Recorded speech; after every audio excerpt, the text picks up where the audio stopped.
I mean, I've been a huge comedy nerd for like a long time, like since I was like 15 or so. I kind of really got into comedy. Okay.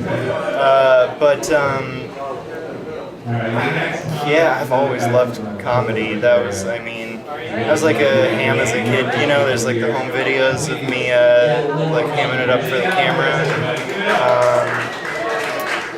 Yeah, probably I got into stand-up when I was around 15 or so.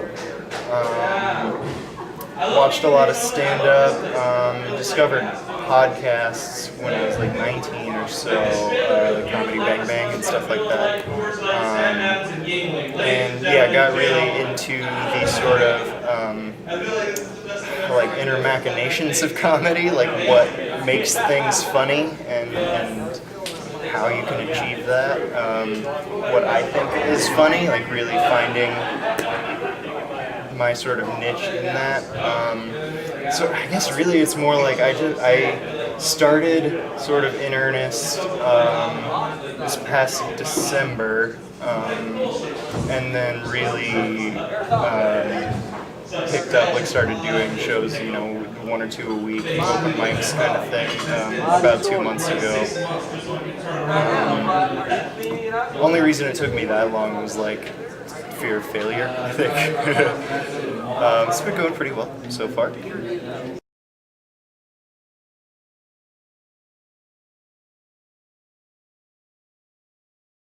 My first show was actually pretty good, I think. I definitely didn't bomb. A buddy of mine in Brevard, where I'm from, had put together sort of a variety show. He does a lot of like live music and stuff in the area.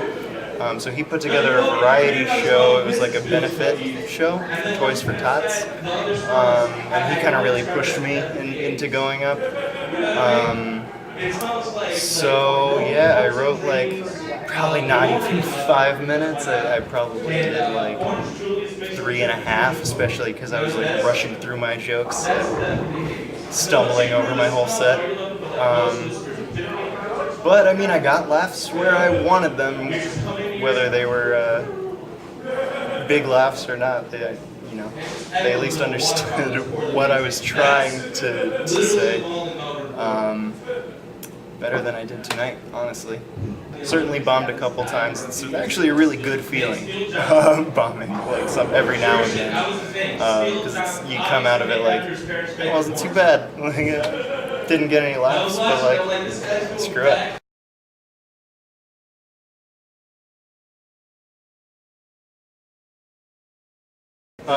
Comedy specials, Zach Galifianakis live at the Purple Onion is my favorite of all time, for sure. Other favorites, I really love Louis C.K. I don't know if I could pick a favorite of his. I just recently discovered Stephen Wright, which is crazy because I have those like super jokey joke, like one-liner kind of things, and he's like the ultimate in that. I don't even know. In a lot of ways, I'm more of an improv fan, so I listen to a lot of like improv podcasts. Yeah, Comedy Bang Bang I love. I can't really say that I have really any comedy albums that I listen to. Is that bad?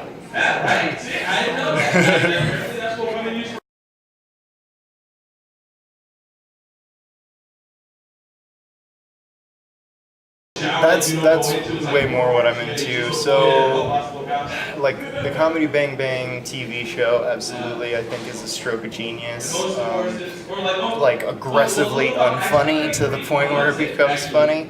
Anything that Tim and Eric touch in that same vein, that sort of absurdist anti-comedy. So yeah, Tim and Eric, awesome show. Steve Brule, that kind of stuff. I like all the sort of staples too. 30 Rock has like the most brilliant joke writing I think I've ever seen. Like real jokey jokes, like a joke a second kind of thing. Because the Kurt Cobain plus shot was the best thing that ever happened to David. And then yeah, It's a little bit like. Don't remember the little skinny dude. I'm realizing, I guess, like, I don't sit and watch a lot of comedy. I, like, read up on, like, comedy theory a lot. I'm, like, a comedy nerd. I'm a big comedy fan, too. Like a lot of guys that, are not super popular. Paul F. Tompkins. I love Paul F. Tompkins. Lauren Lapkus, I think, is hilarious. Comedy films. It feels like a guilty pleasure, but really it's just a great film. School of Rock. School of Rock is one of the most, like, purely hilarious movies. What else? Wet Hot American Summer. I love all those Stella guys. The state guys. Wet Hot American Summer is fantastic. I can watch that over and over. What else? Step Brothers. I thought that was a moment in comedy for me where it, again, just like aggressively dumb to the point where it kind of loops back around to being smart. It's a bald eagle was a national fucking tragedy. The only reason the bald eagle is a national bird and the wild turkey is I like a lot of shit. I'm clamming up a little bit. I can feel it.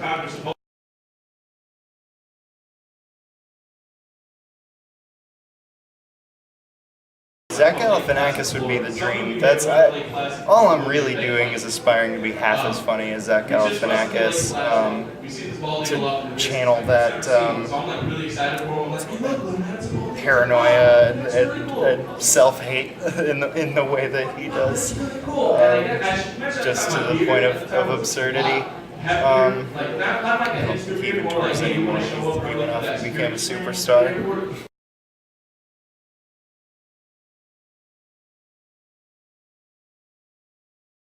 That's maybe a cliche answer, but Carlin for sure. He is mean as hell, but you love it. Who else?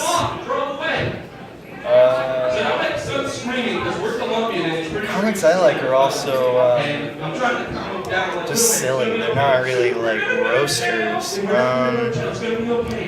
I would love. Nobody's gonna know who this is. I'd love to get roasted by Travis Allen. He's going up tonight. He's a local guy. He's beyond hilarious. Tell him I said that. But Travis Allen, his insults are just so ridiculously absurd. He just called Christian on the way here the Frank Black side project of comedy.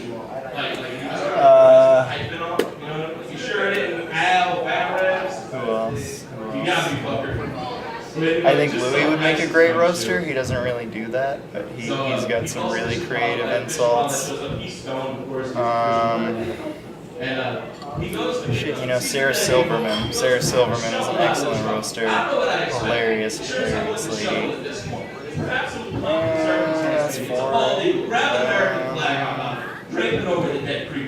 Play taps out of the speaker of your truck, maybe throw in Andy Kaufman. He's not really known for that kind of stuff, but I think Andy Kaufman could destroy you with a word because he was just so smart and had no regard for social standards.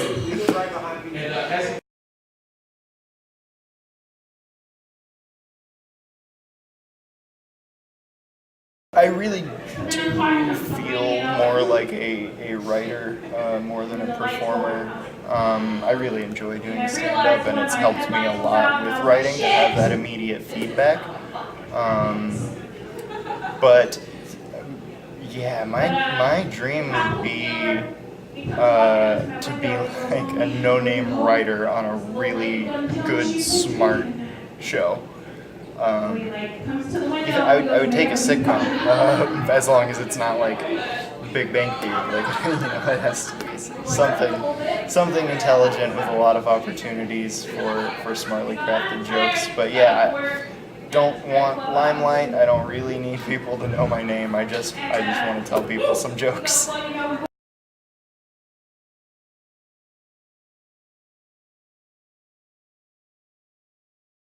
Probably doing bowling alley open mics still. No, I have no idea. Yeah, no idea whatsoever. It's been going well so far. Within the next 5 years, hopefully I've gotten the hell out of Florida. Maybe I could host my own open mic, you know, that little step up. I'd love to do small tours. That would be really fun. And yeah, try and do a lot of writing. I've got some friends that we make videos together, you know, like sketches. So I'd like to do more sketch writing for sure. I also really want to get into improv. I love the seat of your pants feeling of improv. And just like those genuine moments that come out of it that you can't get when you're reciting the same jokes every night. Yeah, nothing special though. Just I've got no big dreams as far as that goes. Local comics sounds great.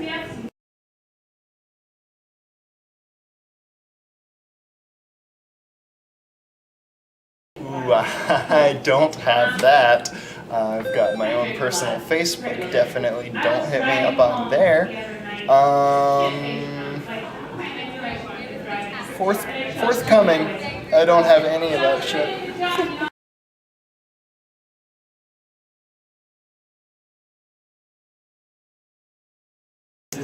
Well, okay, so there's a quote from a comedian whom I love very much. He died this past year, Harris Whittles.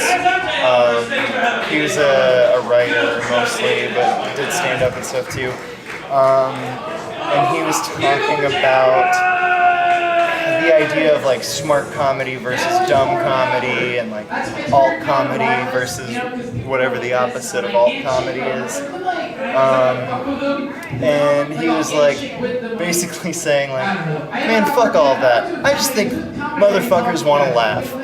So that's kind of what I want to get across to people, I guess, is like, I just want to tell dumb jokes that are hopefully smartly crafted and just leave people not with any kind of like political ideas or like even inspiration, but just like, that was funny.